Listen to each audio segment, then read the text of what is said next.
Welcome to Girls Gone Right. I am so excited that you're here. If you are not subscribed to this channel already, make sure that you hit that subscribe button below. And if you want to go above and beyond and support the channel, there is a Patreon link in the description.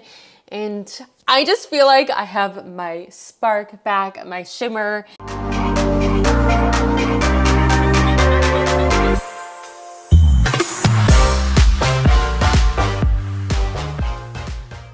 Content creating is a journey, and there is ebbs and there are flows, and especially when you are constantly creating, sometimes you just feel like you hit a wall. And I felt like I was just tired, like not tired, but creatively tired, if that makes sense. And I was losing my pizzazz, and now I feel like I have my pizzazz back, I have my energy back, I got my sparkle, my personality, and I'm feeling so good. Just being back in Charlotte. Honestly, I've only been here for a few days, but I feel so good. I feel happy. And the peace that I was craving so badly, because I don't know, I just went without peace for a little bit. I don't know where it came from, but we have it back. And I think it's just really from being home. And I got to spend this weekend with my amazing friends, my community here in Charlotte, people that I love dearly, and it's just brought a sparkle back in my eye, and I'm excited. And speaking of community, we are doing a Q&A. So although, you know, you have community in person, but it's also important to have community everywhere, and that's what you guys are to me. And y'all help me bring the sparkle back in my life too. I read the comments, and you guys are just so freaking supportive. And especially now, you guys, if you follow me on Instagram and Girls Gone Right on Instagram, I think it's at Girls Gone Right. I've been posting that I'm moving, and you guys have just been so supportive and patient with the ebbs and flow of content, and yeah, just making sure that I'm good and I'm here and settled. So it's been really great to have y'all. But we're gonna do a Q&A. Why not? Just to answer some questions. I love to just make sure I'm being receptive, and I want you guys to know that I care about y'all. You guys are my friends, and this is a great way to have conversation, so leave it in the comments. I try to respond to all my comments, and I posted on my community page, if you need to subscribe, so you can go to that community page, because I do post on there often. It's like a feed post on your Instagram, but it's on YouTube. I post on there often, and I think that's probably where I communicate the most with you guys, is on my community page. So make sure that you are subscribed to that channel for this reason, so that it's easier for me to communicate with you. So I dropped something on there, just asking if you guys have any questions. I'm going to do a Q&A. So you guys commented and y'all have spoken. So the first one, the question is, as you are becoming an outspoken adopter to the world of 2A, what is your feeling on caring every day and the responsibility that creates in your everyday interactions, i.e. not getting road rage, putting yourself in situations that may call for defense, and that feeling caring provides? So I will say, yeah, you do have to be careful. It does change your, perhaps, choices in your everyday life, whether that's, you're going out to dinner, I'm not going to get a drink because I'm carrying right now, or, road rage. You don't want to put yourself in this situation of where you are armed and you're going to piss people off on the road and they're going to come back, because I've had that happen where, luckily, where I'm not needing to use it or anything, but where I've gotten in where other people are road raging at me and pull up next to me and stare at me. I've had a guy come up to me and had a gun on his holster. I didn't do anything, but he was upset, and you don't know. People are freaking crazy. So my best advice for that is try not to get involved in that. Stay away from the crazy people. Don't put yourself in crazy situations. Don't put yourself where there's any craziness involved. When you go out to dinner, or if you're meeting a friend, don't drink, because you should not, first of all, you shouldn't be drinking and having a firearm that is loaded on you. You should not be operating. You shouldn't have it on you. You shouldn't have that within reach. So I do not go out, and I don't have, I don't get drinks, so I'm able to carry my firearm. Or if you do want to go out and get a drink with your friend, don't conceal to carry that day. So things like that, just be very cognizant of everything. Don't leave, if you're going and running in the store or something, don't leave your car unlocked. Don't leave your gun in the car. Don't leave your gun on the passenger seat if you're not in your car. Things like that. And just be careful. I think that's just the thing that it's made me be a lot better at, is being very aware of situations Like now I notice I'll look and see who else is concealed carrying when you walk into a place. I do look for that. So it's helped me become more aware, but you also can't forget that. You can't forget to be aware. You can't forget to be cognizant. You can't forget that you're concealed carrying a firearm. That's really important. So I don't think that it's, I think you do carry a great responsibility when you are carrying, but I think at the same time, it helps you make better choices. It's good for me to be aware. It's good for me to go out with my friends and not need a drink. And that way, if anything happens, I can protect. So beyond the responsibility that it comes with, responsibility makes you better. So I love that part of it. And I think it's great that you can come to someone, you can defend yourself if need be. In your view, what can a father do for his daughter to help protect and guide her from social ills and pressures that can lead to a less fulfilling life without being controlling?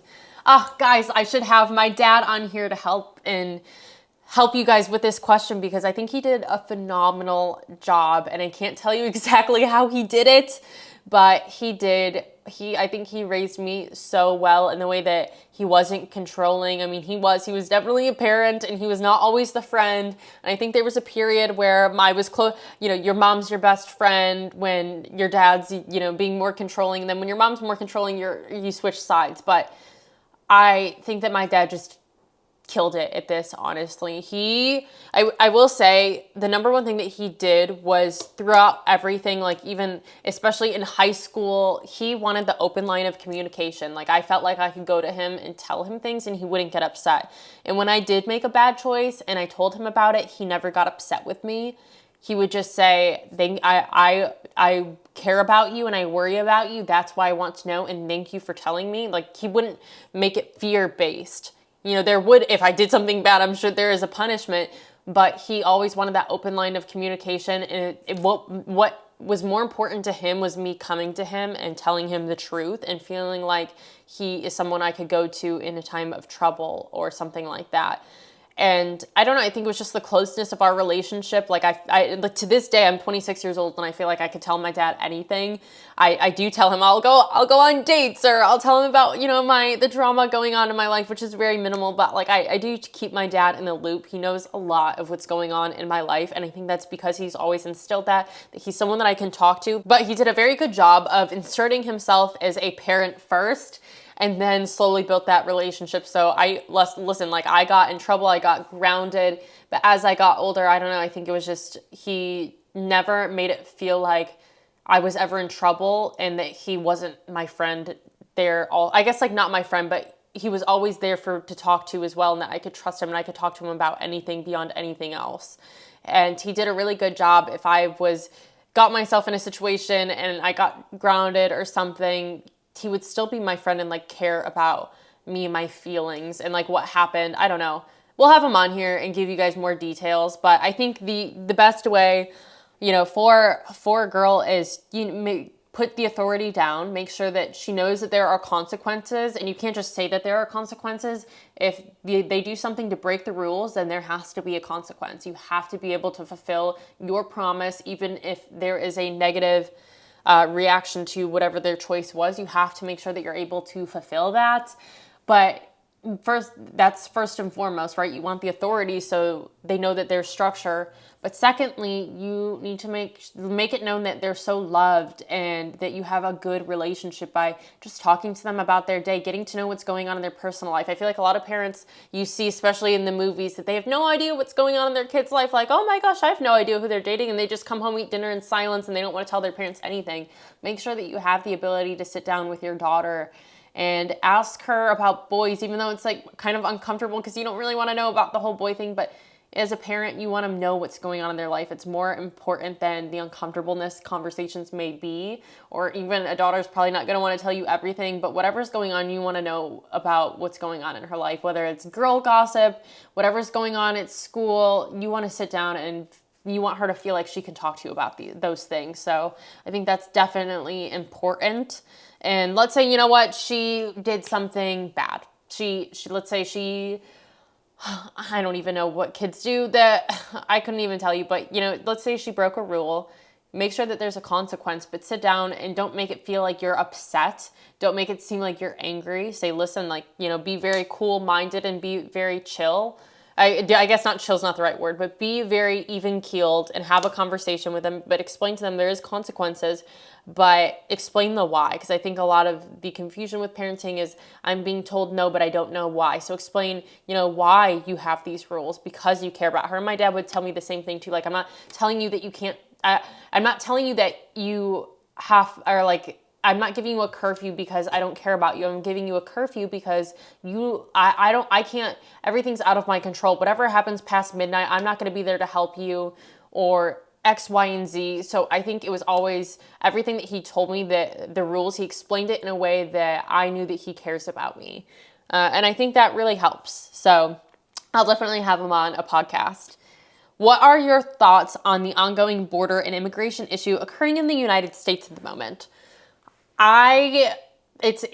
Listen, it's really sad to see what has happened with the border, because it was in great hands before. I'm really glad that Texas is taking a stand and they've had enough of this shit and they are ready to protect their state, because America should be first. We can't be letting all of these undocumented citizens in the United States, we have no idea who these people are. They're not just from Mexico. We have illegal immigrants in this country. We don't know their intentions. They're not coming here legally. We're giving them all of these benefits, and we don't put America first. That's the problem. We need to put America first. And it's not that we don't want it's not that we don't want immigrants in this country. We want them to come legally and documented. That's really, really important to have.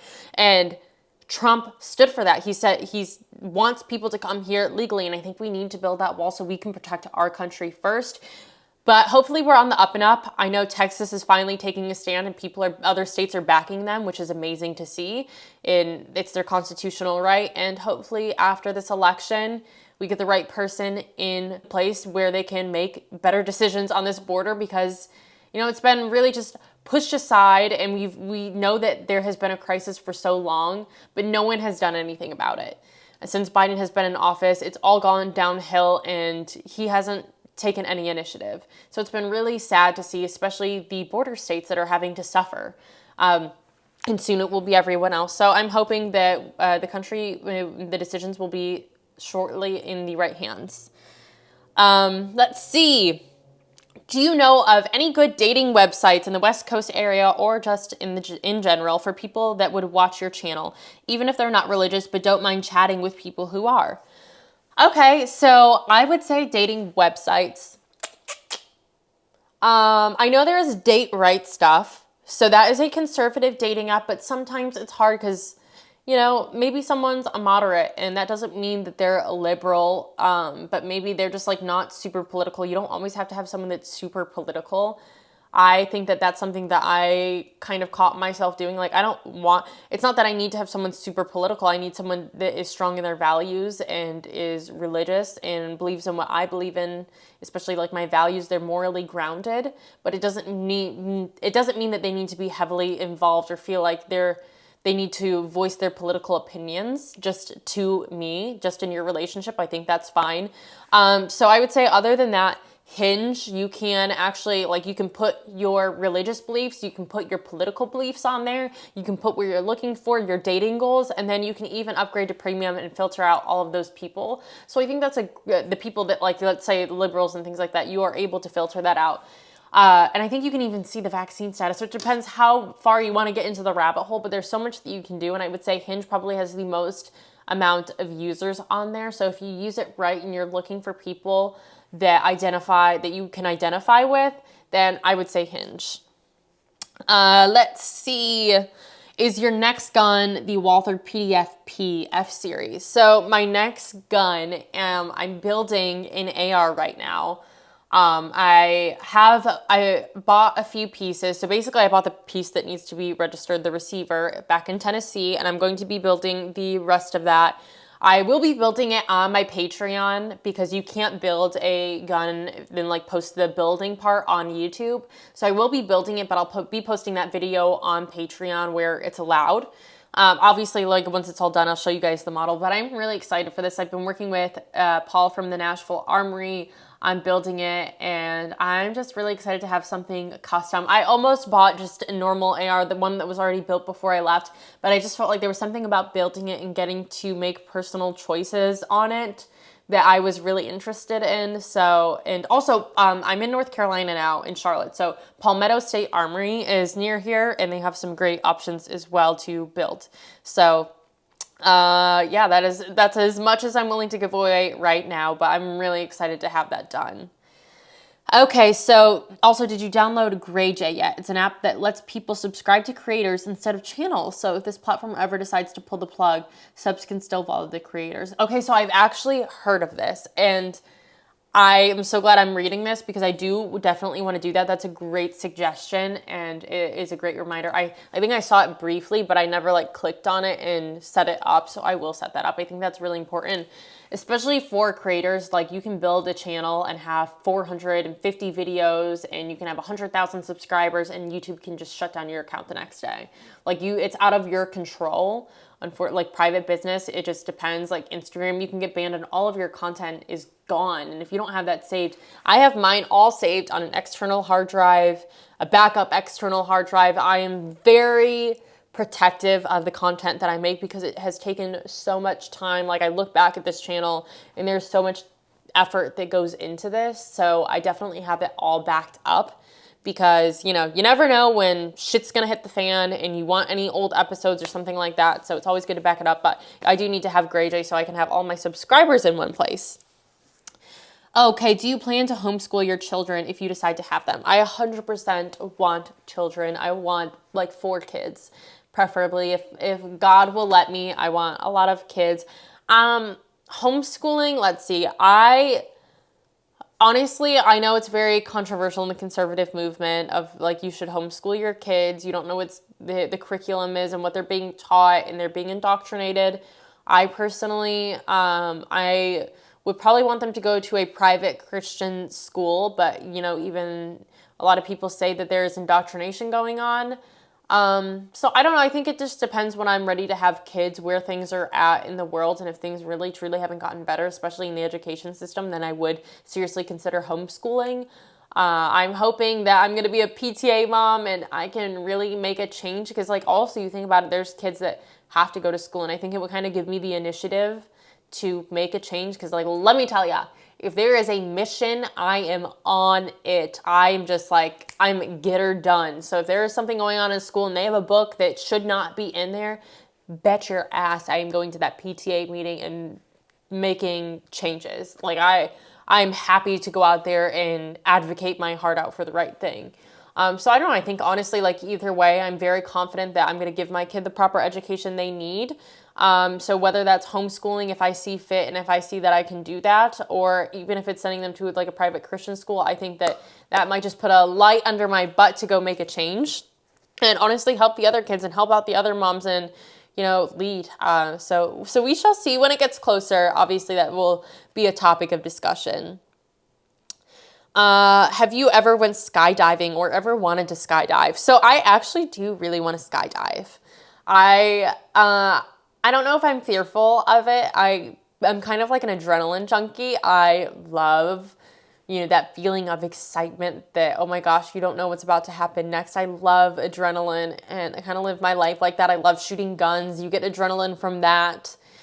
I love that. So I would definitely consider it if I could find someone to do it with me. I don't know if I'd want to do it solo. I want to do it before I have kids, because I hear, after you have kids, you have enough anxiety, postpartum anxiety and stuff. And when you're just moms that are away from their kids, you don't want to put yourself in a situation where you would possibly risk losing your life. Like, when you're just single, it's different. That's kind of a morbid way to look at it, but I think that's a real way to look at it, is like, when you have kids, it's hard to do something like that because something bad might happen. You obviously sign a waiver stating that. Oh gosh.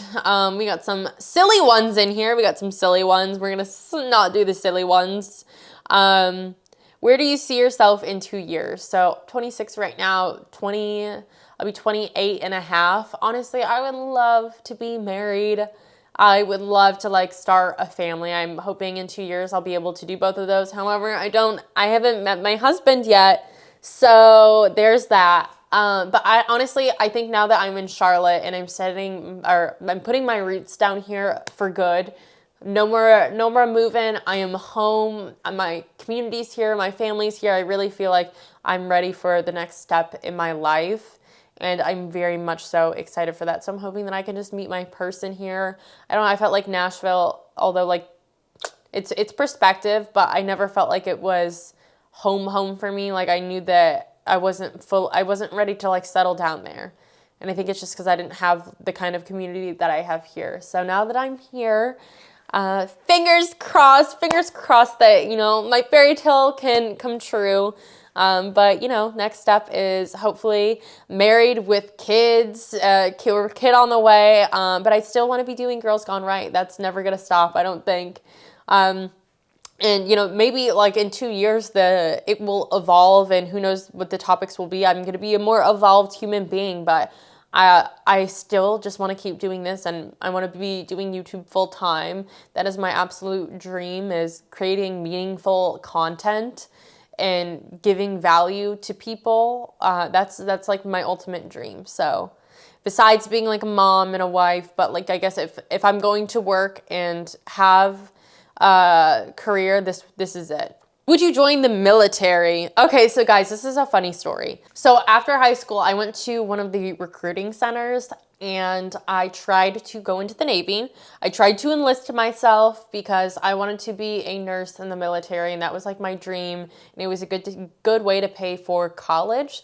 So I did try to enlist and I remember I was like filling out all the paperwork. My dad came and met me there the next day because I went and like had the meeting and then I wanted to sign and enlist.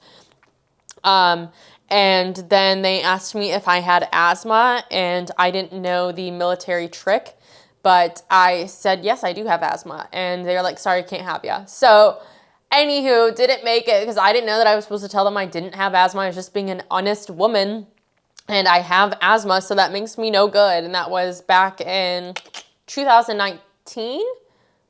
No, 2015. That was back in, gosh, Peyton. That was back in 2015. So I tried. I would not currently join the military. I think that my purpose is to be called here and to be a mother. And I support our military men, though. I'm so thankful for everyone that does enlist and protect our country. I do think that is one of the most important jobs. And we have to show our gratefulness to our service members. Yeah, but personally, I would not join the military. I don't think it's for me, but I mean, I'm going to do what I can to fight for America and protect our Constitution here, just not enlisting.